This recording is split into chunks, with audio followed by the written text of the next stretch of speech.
Nice to see all the cheers. Thank you. Tito Ortiz, former light heavyweight champion, UFC Hall of Famer, born and raised in Huntington Beach, California, 47 years. I just relocated my whole family to Florida because what's happening in California I couldn't do to my children. What's happening in the schools, indoctrinating my kids, the crime that is happening in my town of Huntington Beach. I ran for city council. I was mayor pro tem of Huntington Beach. I got the most votes in Huntington Beach history because of my conservative ideas of caring about my children, care about the safety of my community, and care about well-being of this country. I worked for Donald Trump back in 2005 on a Celebrity Apprentice, so I know what type of man he is. I fought his casino in, Jersey back in 2000. I got an opportunity to meet him during the Celebrity Apprentice. He always let me answer every question I always had. He was a very outgoing man.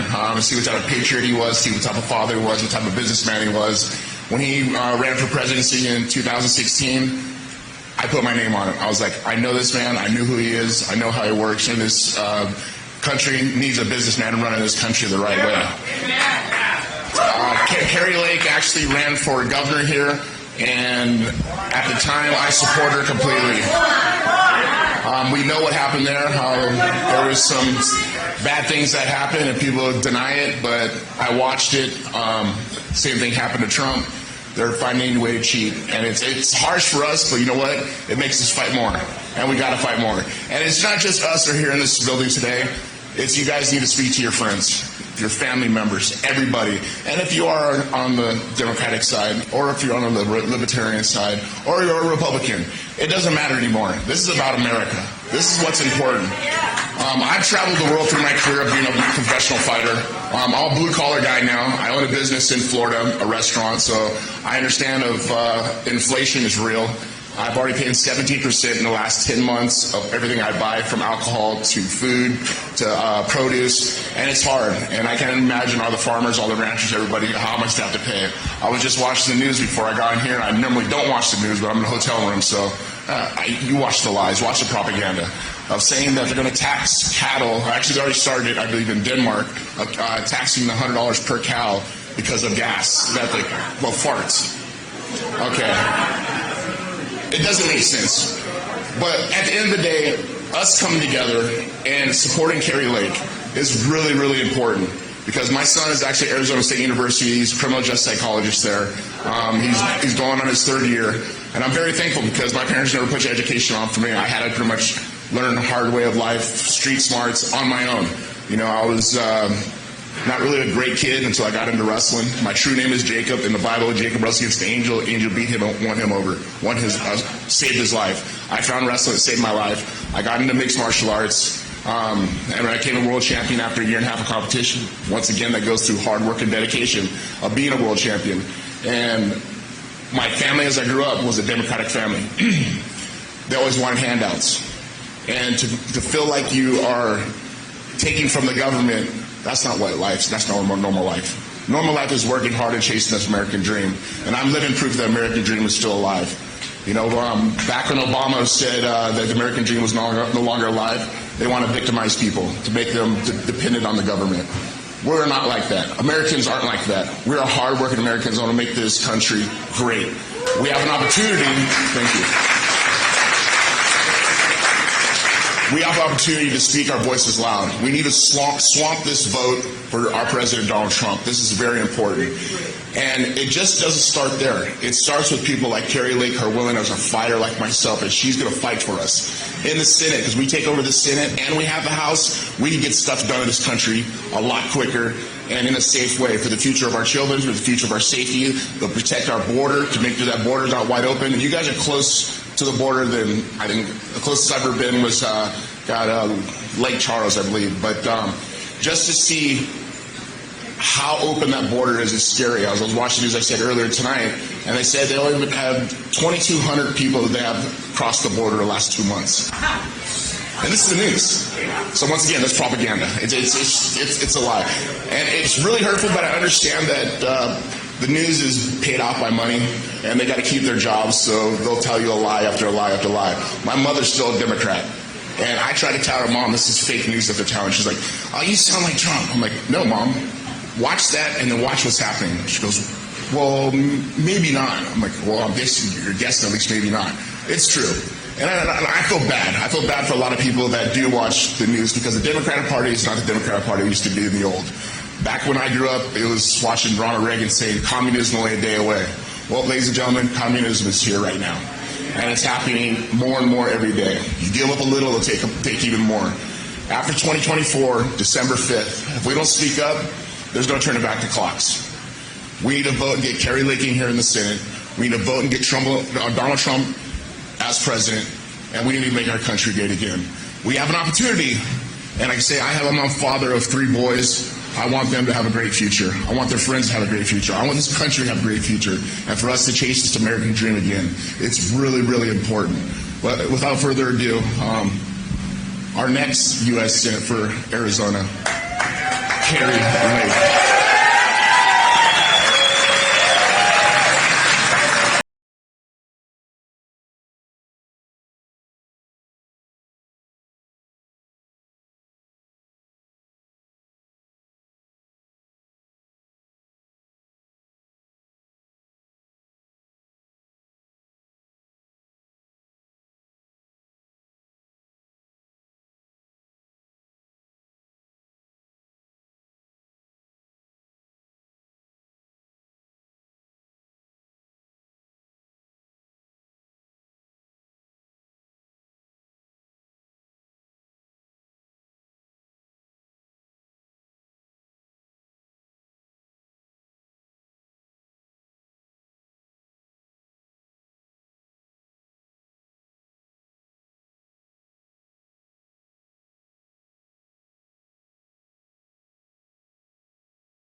Joe Biden moment, I couldn't find how to get on the stage. I said, do I walk through the middle? Then I didn't see a path. Do I climb over the chairs? And then Yvette said, no, you got to go all the way around. So thank you so much. Wow, it's so good to be back down in Tucson, guys. So good. I'm never going to give up on Tucson. I see in Tucson, I see a town that is so special, and a town that has been run into the ground by bad leadership, right? I mean, how much more can you take? Someone said, none, we're done. Okay, prove that in July when you vote for me, and then in November when we save our country. We're going to save it. Guys, you have a world-class university, and University of Arizona, go Wildcats. They would kill me in Tempe if they heard me saying that, but that's okay, go Wildcats. And we have so much potential down here. Most hardworking people in the state, most incredible people in the state who love Tucson, but yet we drive not just for blocks and see boarded up businesses and homelessness. You could walk for miles and drive for miles and see that. It's not fair. That's not what Tucson is about. And we need to turn things around. And we can do that when we change the way we vote, and we vote Republican starting in July and then again in November. Absolutely. A couple of months ago, we opened up a headquarters here in Tucson, and somebody said, why are you opening up an office in Tucson? And I said, because I care about Tucson, and because the people in Tucson are fed up, and they're ready for a change. And we're going to win back Southern Arizona. So I'm all about that. Tito talked about being a father to 3 boys. I'm a mother to 2. I've got a 19-year-old son and a 21-year-old daughter. And to be honest, I'm in this because I'm worried about their future. How many of you have either you're young or you have young people in your lives that you care about? Okay. Maybe they're grandkids. Maybe they're your children. Maybe there's just young people in this crowd. I see a few of you. I want you to have a future. I've already had a good life. I hope to get a couple more decades out of it, God willing. Thank you, God, please. 2 more decades at least. But I'm worried about my kids. I have 2 good kids, and God helped us raise them really well.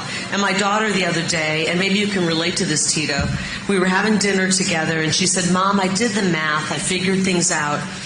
If I work every waking hour from the second I wake up until the minute I go to bed, I still won't be able to save enough money to buy a home in Arizona.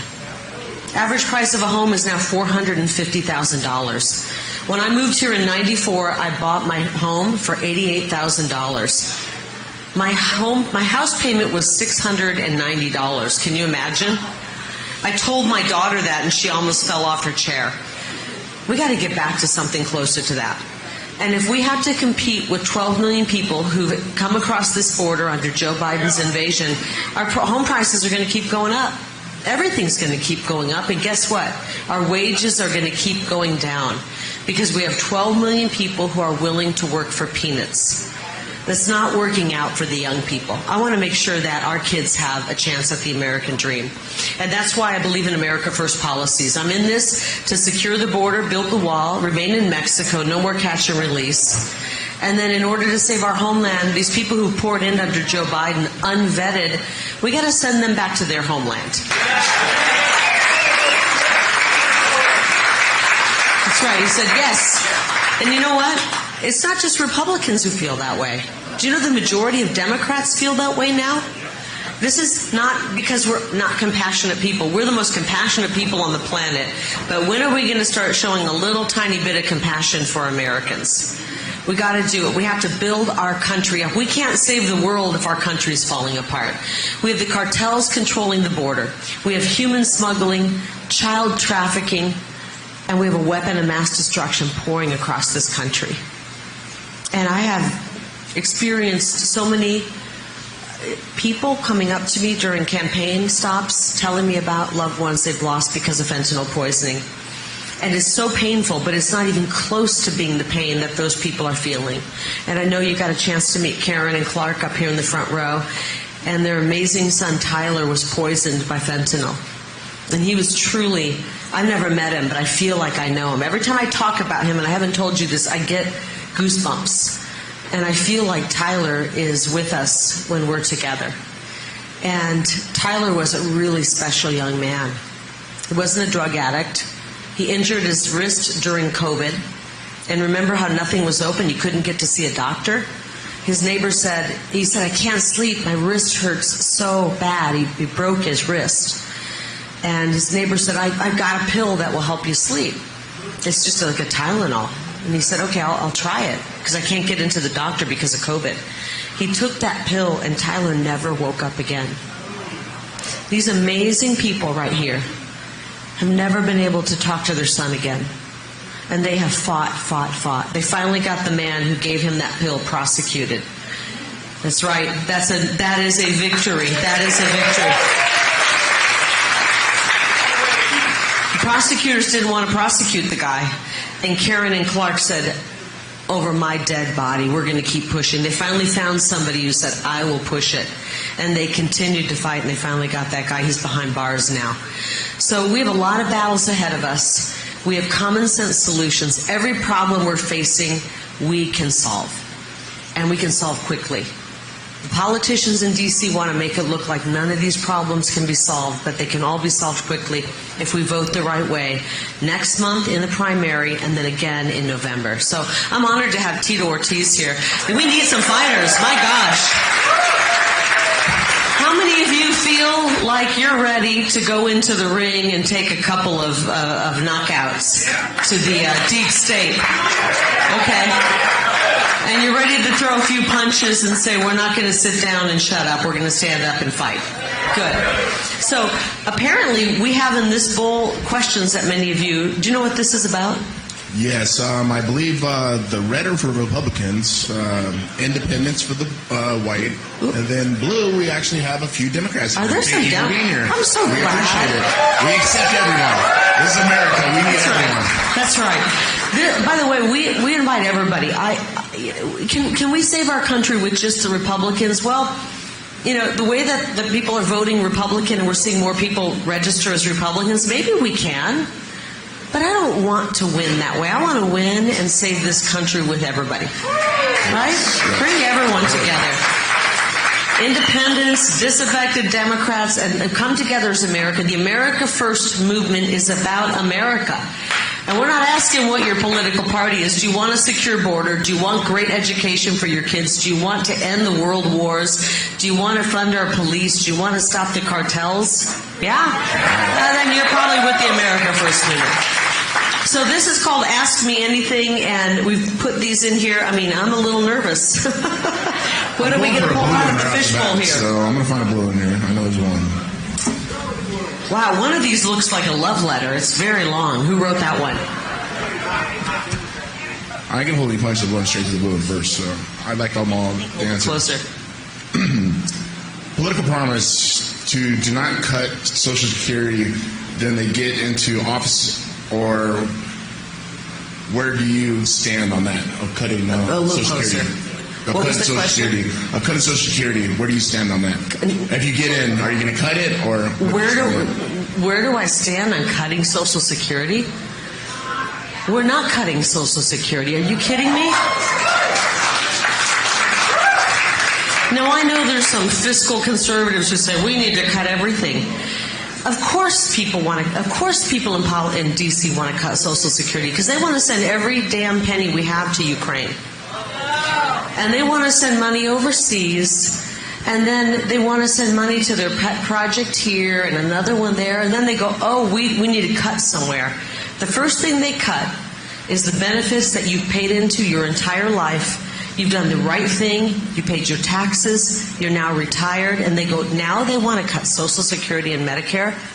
I promise you this, I will bet my life on it. President Donald J. Trump will never cut Social Security, nor will I ever vote to cut Social Security. I promise you that.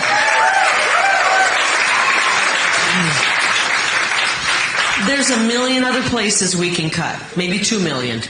But we're not going to take the benefits and the benefits you've earned and you paid into. It's despicable that they would think to take the American people who've worked so hard and done everything right and try to cut their Medicare and their Social Security. And let me tell you this, Joe Biden, remember when he was running, and I don't mean to be mean, but Joe Biden said he wasn't going to cut Medicare. Do you know that the last 2 years he's cut Medicare and Ruben Gallego has been for it? He's cut Medicare. We can cut, I can think of a million things we can cut, but we're not going to take away your security nest that you have built up over years and years of working. Take that to the bank. We're not cutting it. The Democrats will, but we will never cut that as Republicans. Awesome.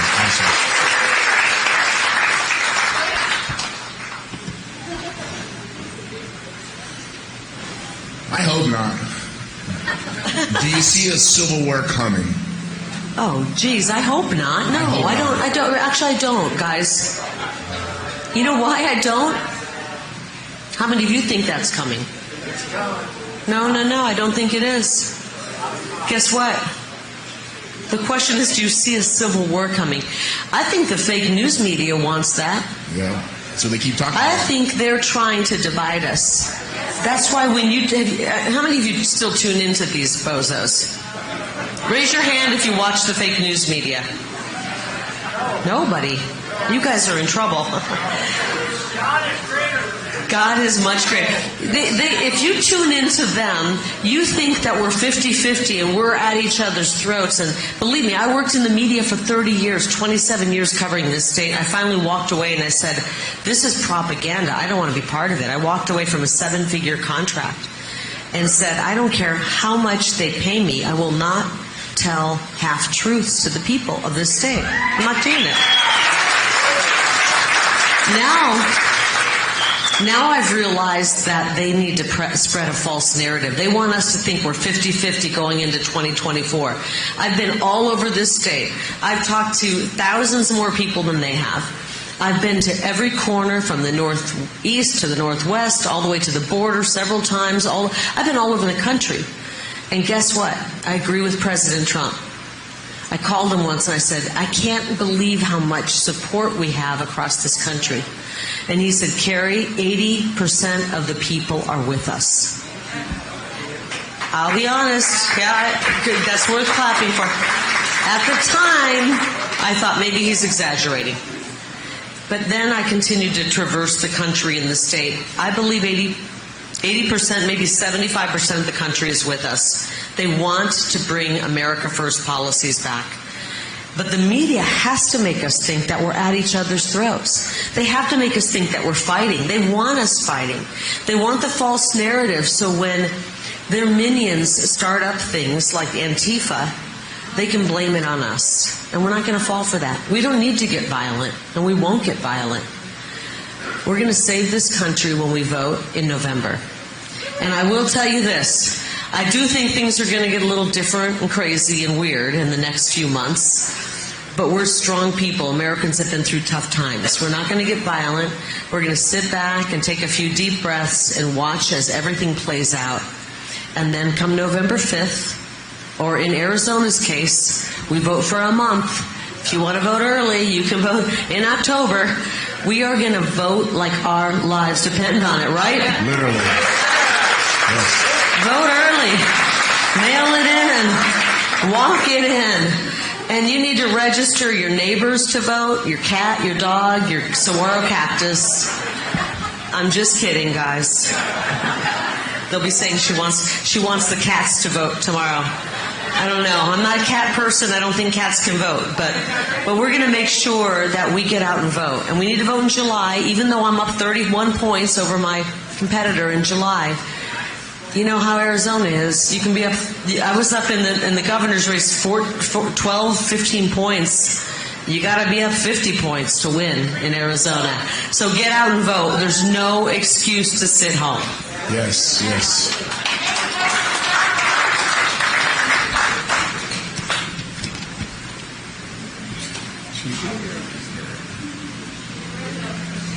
You should have been our governor, but as a senator, what do you think you can do at the federal level to help solve homeless problems? A huge problem here in Arizona. What could you do? This is from Curtis. It is a problem, guys, and you see it. I think I see it most when I'm in Tucson, but can you believe that my opponent, Ruben Gallego, I know, he's a far-left Democrat who came here from Chicago to get into politics to try to turn Arizona into a socialist state. We're not going to let that happen. In his district, he's been a congressman for 10 years. He has the fastest growing homeless population in the country in his district. It's worse than Tucson. Can you imagine that? And Tucson's bad. And how many of you remember when I ran for governor a couple years ago? Okay. A lot of Democrats came over. Thank you, I did. A lot of Democrats came over and they voted for me. They said, I love that you had a homeless policy. You're the only person who wanted to tackle chronic street homelessness. We have to deal with this, guys. We drove into town today. Where's Colton? Colton's out there somewhere. He was driving. And as we're passing by one bus stop and the next and the next, I just was overwhelmed with sadness to see 6 and 7 and 8 people at each bus stop out of their minds on drugs. I don't know about you, I'm a God-fearing woman. God has so much bigger plans for us than that. That's not what He put us here for. We got to help these people. But how do you help somebody get off drugs? You get them clean, and then they got a 25-cent drug, a pill coming across the border. This is why we have to tackle the border crisis at the same time. We can't get people clean and then have 25-cent pills of fentanyl and meth coming across the border. Or we've wasted all that time. And you guys have a great center here. What was that? How did you know that? Everyone knows about that. It's the greatest mission in the world, and they know how to turn people around, get them off drugs. You don't just get them clean. You give them therapy, and you give them some skills so that they don't have to get back on the street. And it's amazing, and it works. And you know what I learned when I went and toured that place? Here's how I can get involved. The federal government will not give them any money because guess what? In their program, they ask people to return back to God. How many of you, the 12-step program, right? Have you all heard about that? We got to hand things back to God. And they want to take God out of that. And that's why it's not working in those programs, but it is working in this program. So we're going to return back to the 12-step program, get people cleaned up, cured, and get them back on the way. Right? We got to do it. Because there's going to be a lot of jobs out there, Tito. I mean, you know people who, you've got a restaurant, you've got a business, you need to hire people. We don't have the ability. That's like one of the really hard things, too. I mean, being a small business owner is getting people to show up to work. I mean, they're so used to collecting from the government. Once again, you're inhabilitating their chance of working as a job because you're going to pay them anyways. Right. It just didn't make sense to me. I mean, as being a guy who came from the streets and had nothing, to understand if I worked hard, I can achieve great things. I can buy my own house. I can buy my own car. I can give my kids everything I never had, but I have to work for it. And I teach my kids the same situation. I mean, they got to make sure they're twin 15-year-olds. They got to make sure their beds are made. We do the laundry. They got to fold it. They got to brush their teeth. You know, when they shake someone's hand, they look them in the eyes. I mean, stuff is building men. I'm trying to build my boys to be men, and it's important. Really important.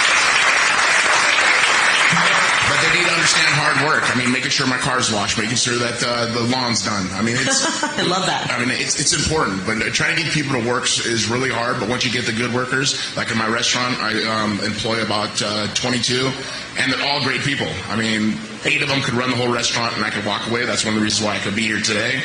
But it's great to see that. I mean, as we talk about homeless in Florida, there's no homeless. I was just like in awe from it.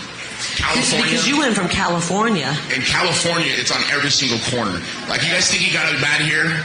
This ain't nothing. California's disgusting. And it hurts my feelings because, I mean, just for me to say that, I'm a Californian. I'm born and raised there. I almost went to school at ASU. It was too hot for me, so I went to Nebraska. It was too cold, so I went to Cal State Bakersfield. I stayed there. But just watching over the last 5 years of how much it degraded just in Southern California, it's disgusting. It's scary. I was in Tijuana a month ago getting stem cells injections to my neck. Tijuana's was cleaner than any LA, anywhere down there. And I talked to some of the locals who lived there, and they said, actually, the president pushed everybody to San Diego. And so that's what's happening on your guys' border also. It's getting pushed all through here. President Trump talks about it. He says these other countries are recognizing Joe Biden's weakness, that he's opened up our border, and they're saying, let's empty our prisons, send it to America. Let's empty our mental asylums, send them to America. This is why we're watching murders of that mother of 5 last week was solved when they found the man who beat and bludgeoned her to death.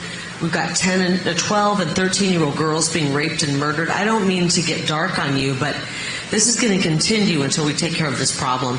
And in order to save our homeland, we have to send these people back to their homeland, as I've said. Yeah. So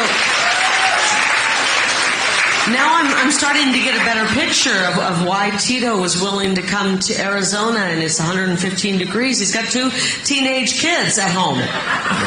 No, I have a beautiful wife that is actually a great mother to him. No, I know.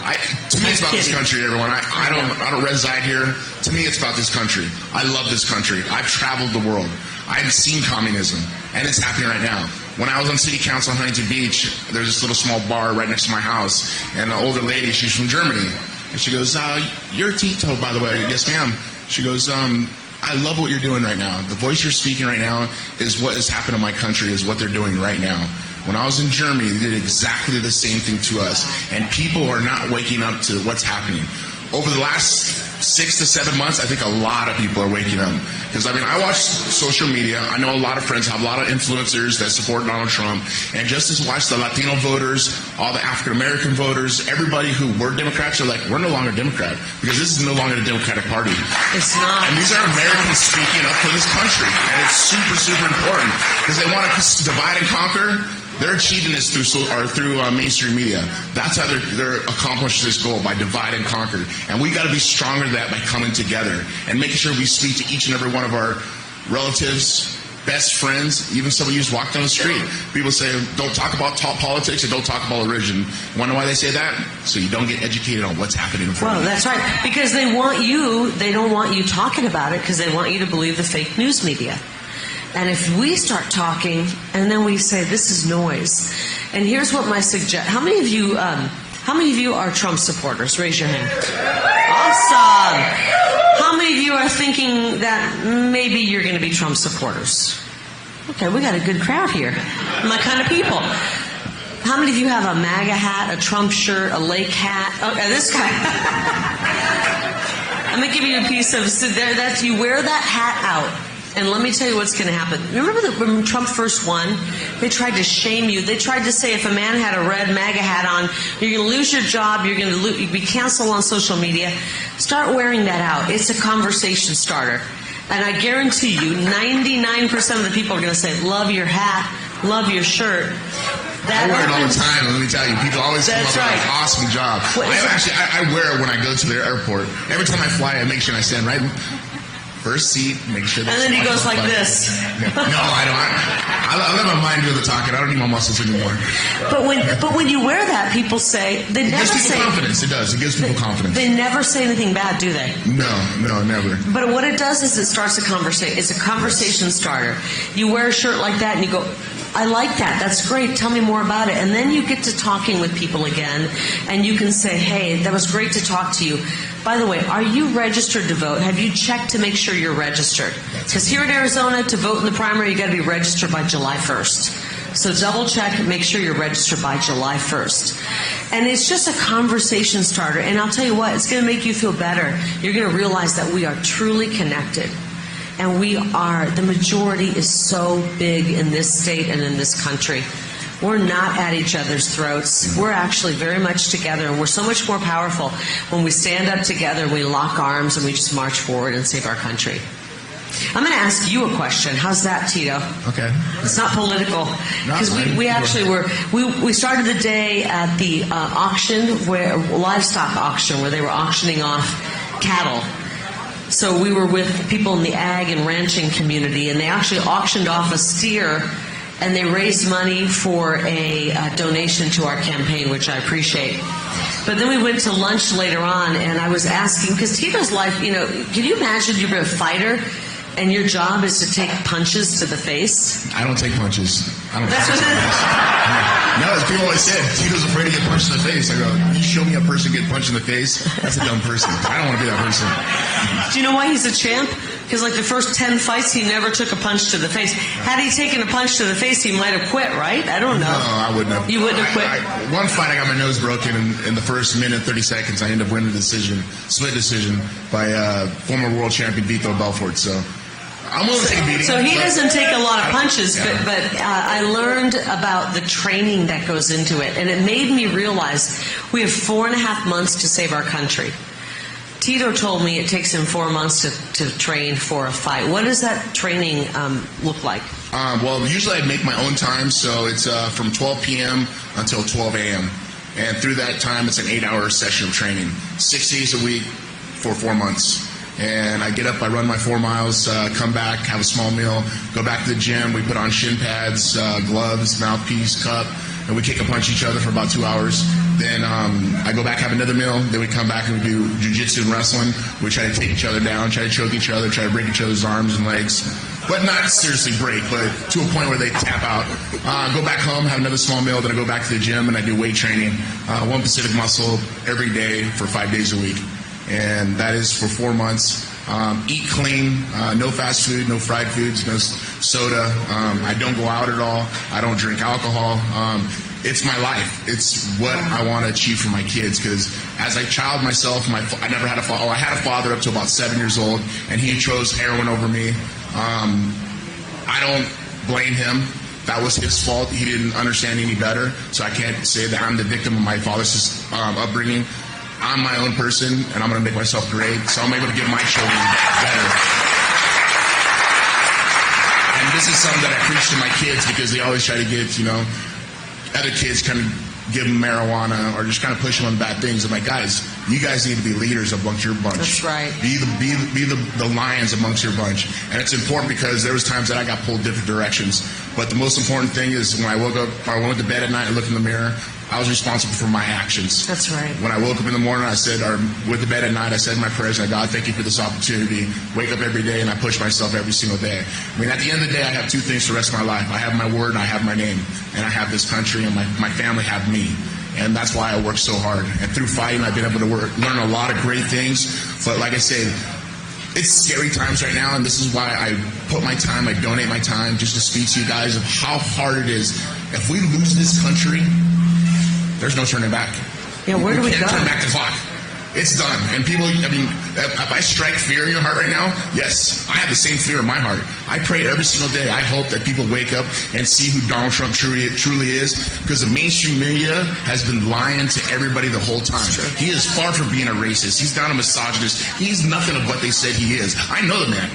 And I will put my name on him each and every single time. That's the first person I've ever voted for. I never voted since he ran in 2016. And being a Latino myself, to get up and speak up, people called me a sellout. They call me so many other names, and I didn't care. You know what?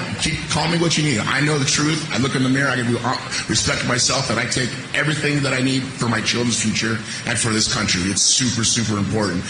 She's the next one that's going to make this happen here in Arizona. Trump's going to be the next one to save this country, and we're all going to live a great life in this country. That's what we need.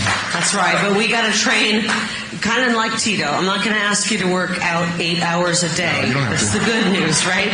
We don't have to do 100. No, you don't. All 100 you have to do push-ups? is just register to vote and tell everybody else you know, so we could swamp the vote. Yeah, and start Let's talking get about it. Instead of winning by a couple 100,000 or 1,000 or 2,000, let's win by 500,000. And you know what? And beyond that, we have to knock doors, get involved, get the Turning Point app on your phone.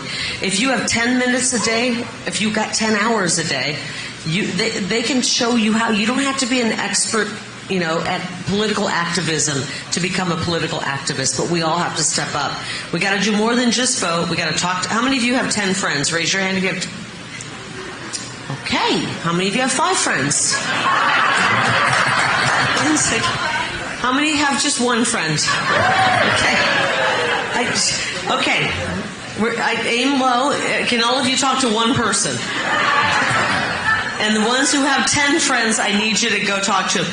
Make sure they're registered to vote. And have those 10 friends I call love, their 10 though, friends. that when you were talking about what happened, in your life, and none of us have had an easy life. No, there was no promise we get through life unscathed. No. But you didn't play the victim. Refuse. I didn't play the victim. I had a tough life growing up, the youngest of 9. We were poor. We didn't have food. I didn't even know we were poor because nobody told us. I thought that was normal. But there's been a change in the shift in the way they're teaching our kids to teach a victim mentality, which in my opinion is a loser mentality, and I mean that's setting you up to lose. Yeah. It's setting you up to want to have a handout from the government rather than want to achieve the greatest things we can achieve. And in this country, the sky's the limit. Yes. But if you are raised with an education of a victim mentality, it's really hard to break through that. I mean, and your kids have broken through that thanks to having a fighter like you. 100%. I mean, well, they see just all the trials and tribulations that I've been through. I have a book called This Is Gonna Hurt that I released back in 2005. And it was therapy for me because as a kid growing up, my father and my mother being addicted to heroin, my mother getting sober when I was 13, I thought that was normal living in a motel. I thought it was normal living in a car. I thought it was normal living in a garage. I thought it was normal getting government cheese when it was powdered milk. I thought that was normal. I mean, Frosted Flakes, I was like, God, you must be rich. I thought that was normal. I was afraid to bring people to my motel because I was embarrassed by it. I always said my parents are out of town. I thought that was normal until my mother separated me with my father when I was 13, moved me back to Huntington Beach, and I started hanging around a Republican family, and they had nice cars, they had nice houses. I'm like, to the father, I'm like, how do you get that? He's all, I work my butt off every single day. Little light went off going, maybe if I start doing the same thing too. I started selling fish on the pier, started being my own little hustler. I'd make sure I'd write everybody's phone number down. The fish would come in. I'd catch a fish, make the phone calls. People would come, buy $2 a fish. Then I started working on the boats. And then after that, I started wrestling. And there's just one thing after another. It just, God has put me in the right places at the right time. And to be an honest man, I'm thankful to be where I am. That is such an incredible story. I've been through a lot. That's only a little niche, but I've been through so much. Like I say, I refuse to be a victim. That's why we love you. Yeah, I refuse to be a victim.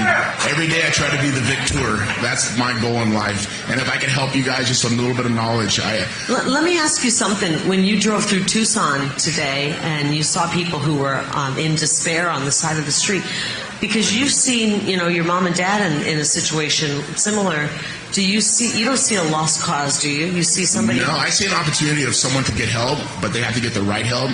I know in San Francisco that they start buying crack pipes They started giving out free alcohol to people. So they're actually inhabilitating these people by doing this.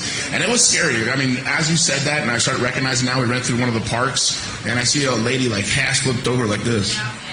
Everyone in Tucson's seen that, right? Oh my gosh. I mean, this looks like Pennsylvania. I was just like, it's here too? That's scary because I don't want you guys to leave Arizona. You guys need to stay here and fight. I mean, that's why I'm coming over trying to help Kari. Kari's going to be here and fight for you guys. I mean, she should have won the governor. She should be our governor. But you know what? It wasn't meant to happen. God has bigger plans for her. Yeah. And her as House Senate here in Arizona. That's what's going to make the difference. Yeah, because right. this way, so Trump doesn't spin his wheels when he wins in 2024. I always say, when I pray, I say, God, I want your will to be done, not my will. Sometimes we want our will done, and God has bigger plans, and I believe God has big plans. I think what we learned in 22 was that as a country, we didn't do enough after that 2020 election to secure our vote. And it took the country to be shaken by what happened in Arizona in our vote, to realize we've got to do more. And we're waking people up, and I believe they're still going to try all kinds of shenanigans, but we the people have arisen, and we're going to vote like our lives depend on it in 24. And it's going to be tough for them to do the same thing, but we're going to fight back. I'm so honored to have Tito here. You can see why. He's an incredible man. He's Latino, but more than that, he's just American. And he realized from adversity he came up through that if you work hard, anything is possible. If we continue along the way with Joe Biden's economy and what Ruben Gallego, my opponent, wants to push, even if you work hard, that dream may not be possible. I was looking at some polling data the other day, and it was, the number one issue now, the economy has taken over the border, because people are struggling just to make ends meet. And then when you break it out, the 18 to 39, which is the young people, and Hispanics, that number rises by double. Think about how hardworking the Hispanic families, men and women are. And they're working so hard, and now they're saying, wow, I'm working 2 jobs, I've got a family, and the cost of living is so high, how much more can I work? I mean, there's no more hours in the day. And so we have to change course, and it's going to require us to vote in President Donald J. Trump and Kari Lake. Do not believe the ads of my opponent, Ruben Gallego. He's put $25 million into ads. He's trying to paint himself as Mr. Rogers and G.I. Joe combined, when in fact, I think he's a little bit more like maybe Nancy Pelosi, but with a beard. Okay? That's what we're looking at. How many of you love Joe Biden's policies? I didn't think you liked him. He's voted with Joe Biden, not 90% of the time. He's voted 100% of the time. He's voted for everything that we're seeing play out here. And so we got to make a change. And this, why does the Senate matter so much? You might think, okay, well, we lose a few seats. Imagine this for a second. We get President Trump back in the White House. I'm excited about that. Absolutely. Hallelujah. But what if we don't deliver him the Senate and we have Chuck Schumer in charge of the Senate? I agree. Not only will Chuck Schumer be deciding the agenda, and I guarantee you it's not going to be America first. They will try to impeach President Trump on bogus impeachment charges within 3 months. It's going to happen if we don't get the Senate. If we don't get the Senate, we're going to end up having the confirmation not go through on President Trump's cabinet picks. We're going to end up having his Supreme Court picks denied. It's going to be a disaster. So you got to vote for President Trump. You got to vote for Kari Lake. But first, you got to vote for me in July. How many of you are willing to vote in July? Right. Should we do another? I'm going to pick a Republican. Okay, we picked a Democrat. Okay, and I can't read the writing. Who's the doctor who wrote this? What are your long-term solutions for the water crisis in the state of Arizona? I'll tell you what, as long as we keep letting the government take our water away, we're in trouble. I just talked to a farmer today who's got all this land. He said, they're making my land worthless. They took my water rights away. Desert land isn't worth much if you don't have water rights. And they're going to continue to do that. We can continue to try to take every drop we can out of the Colorado River. It's not going to be enough. The West is growing. And so we have to think big. Where are the big thinkers who thought well in advance, generations in advance, and said, we got to have the Palo Verde nuclear power plant. We got to have Central Arizona Project to move water across our state. We're not thinking big enough anymore. That's why I love President Trump. He thinks big. I want to think big for Arizona, and we have to bring new fresh water sources into Arizona. Whether that means desal or we pipe in fresh water from some of the river basins around this country, we have to think big. And until we do that, we're going to keep fighting and clawing for every drop of water. And sadly, the ag community is going to get hit the hardest. And if we continue to hit the ag community the way we are, we're going to have a food crisis before we have a water crisis. So I want to think really big when it comes to water. I want to think about bringing new sources in, building desal plants. If we wouldn't have spent $260 billion in Ukraine, we could have built desal up and down the western coast. We could be doing desal and piping fresh water into Arizona, and we wouldn't have to worry about trying to save every single drop. And so we're going to think really big, and I know with President Trump, he's all for that, and I am too.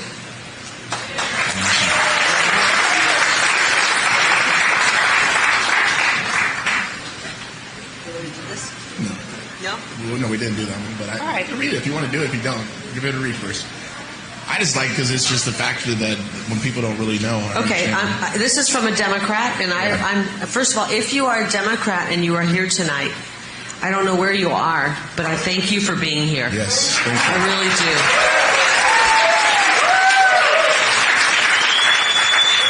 And if you're an independent, I thank you for being here. If you're a Republican, it's going to take all of us. All of us together. And you know what? I remember walking down the street. I've only had about 6 people say anything mean to me since that election. The majority of the people say, you won, we know it. But I remember being in New York and somebody yelled something out, and I walked over to him and I said, wait a minute, what are you talking about? And he said, you're lying about the election. And then I started talking to him about the election. And we started talking, and I said, listen, he told me he was Democrat. I said, well, I'm Republican, but I bet you we can agree on a lot of things. I said, for one, I think you love America, right? He said, yes. Okay, so we already have one thing in common. I think you want to make sure that when it comes to election day, that your vote counts, it's not discarded, and other people's vote count, even if they disagree with you. Yes. We got 2 things we have in common. And we started going down the list of what's important. I said, are you married? He said, no, I'm gay, and I have an adorable dog that I'm late to go pick up. So I was trying, he had his dog it's New York, they have dogs in daycare, which was adorable, but I was like, okay. And I said, you got nieces and nephews? He said, yes. I said, do you want them to get a great education so that when they get out of high school, they're ready for the working world? And then if they decide to go to college, that's just, even better? Yeah, of course I want that. Do you want our border secure so we know who's coming in? Yes, of course I want that. I found out that we agreed on almost everything. But the problem is we can't talk anymore because we think we're at odds, partially because of the media. So I'm going to read you this, and this person probably thinks they're at odds with me, but maybe I'll agree with them. You said you saw people getting on the public bus. You said they were on drugs. You are false. That you are saying a false statement. Well, you're right. I didn't see them getting on buses. I'm not sure who wrote this. They weren't able to get on the bus because they were crouched over in the position that Tito just said. They were literally crouched over, and they couldn't move. They were paralyzed. They never made it onto a bus. And I'm not okay with that. I'm not okay with that. I want the best for every single Arizonan. I don't want to see people on drugs. I don't want to see another mom and dad like Clark and Karen who lost a son. They don't get them back when they're gone, guys. When we lose 100,000 people a year to fentanyl poisoning, we don't get them back. We don't get to have a Christmas with them again. We don't get to see what they're going to realize in their life, the success or the trials. We don't get to meet our grandkids. And damn it, I'm not okay with that. And screw these effing cartels. We're going to take them on.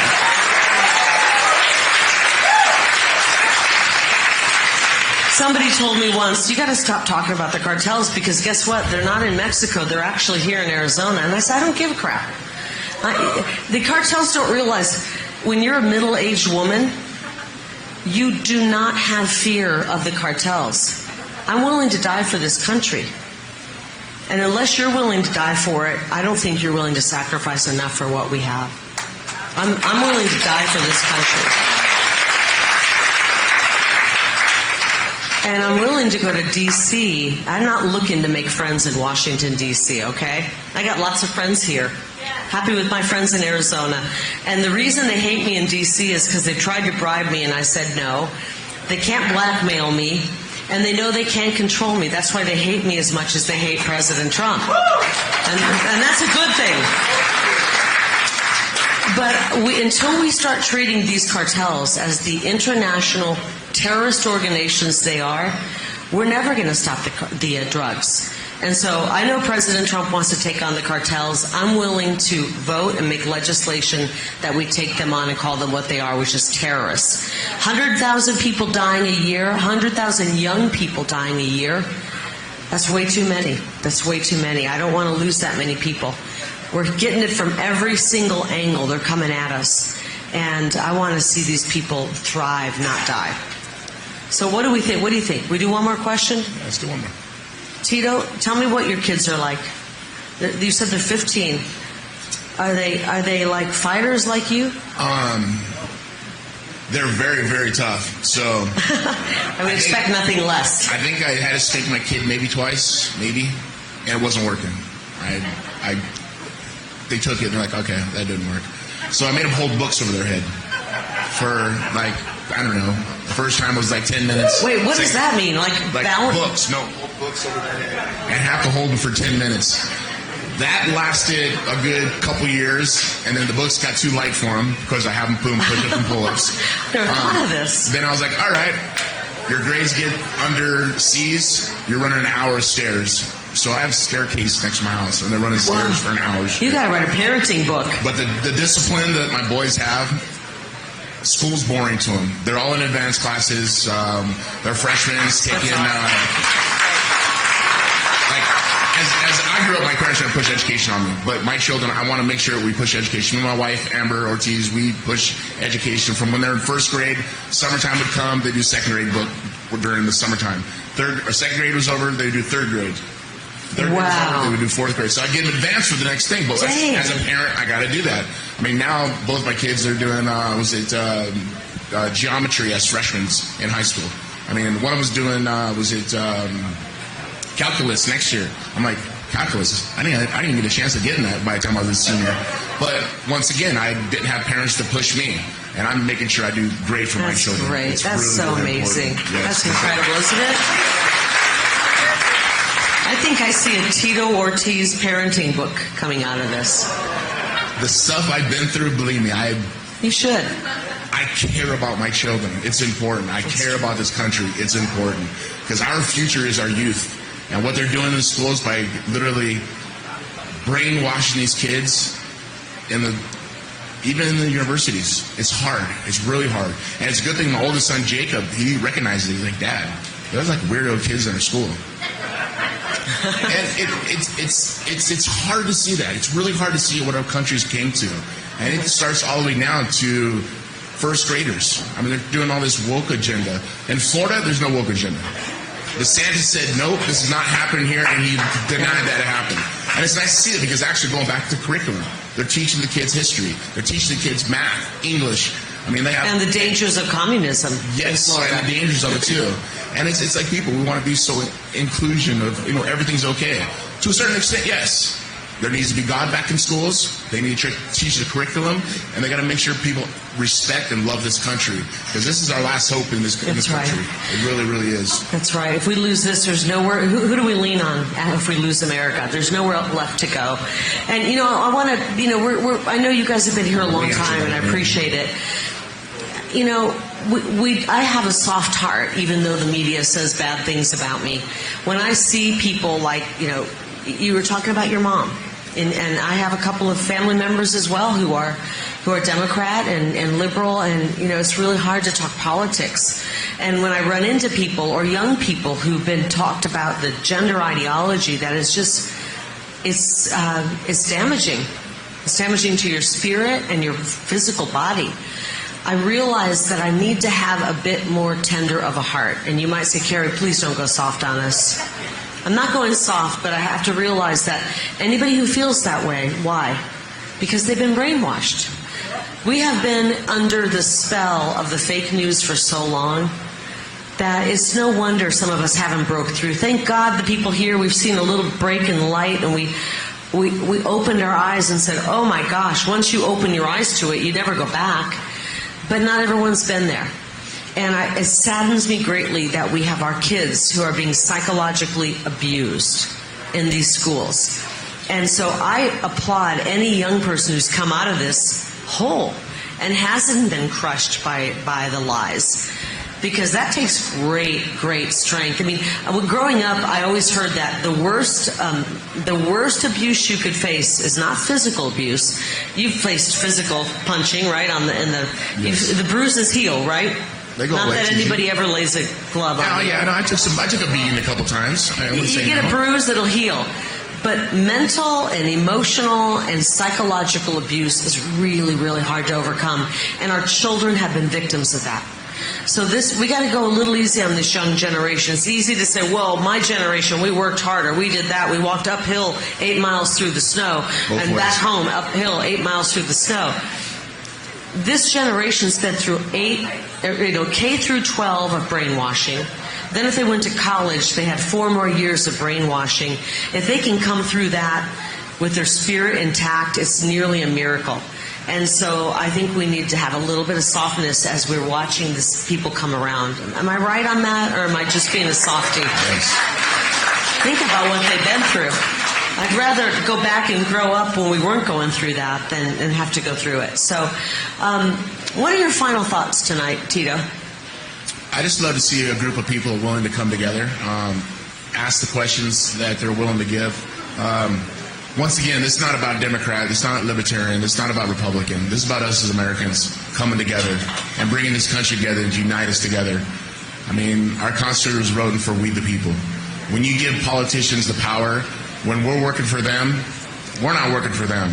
They're working for us. That's right. And people like Kari Lake, who are going to run for us as the people, she's not going to get bought out. President Donald Trump, he couldn't get bought out.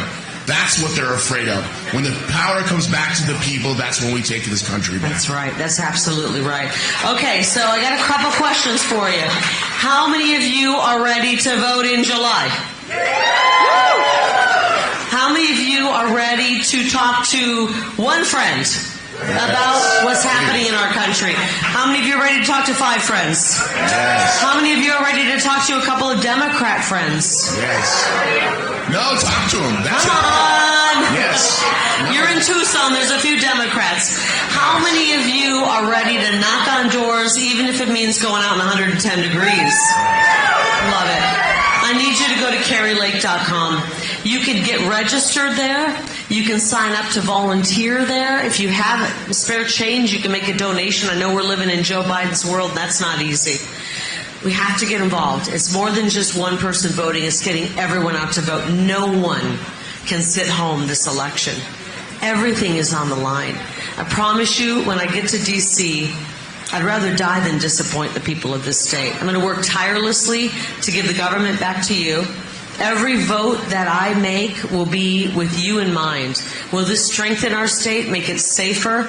Will it make our economy better? Will it make our border safer, your family healthier, your children, giving them a better future? And that's going to be my guiding light as I go in.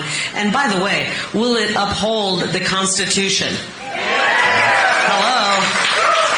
Tucson, I love you so much. I'll never give up on Tucson. Our best days are ahead of us. Let's go fight for the USA. USA. USA. USA. USA. USA! USA! Thank you, Tucson. We love you. Awesome.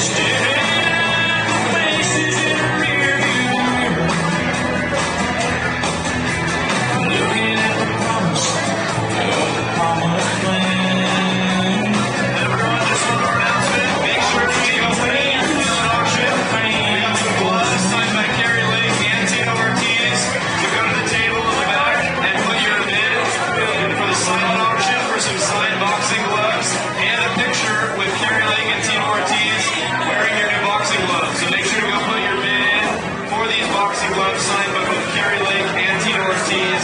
Tables right back there. You can go see Megan and make sure that you put your bid in for these boxing gloves. So everyone make sure to go visit the back table over there. Thank you.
Let me ask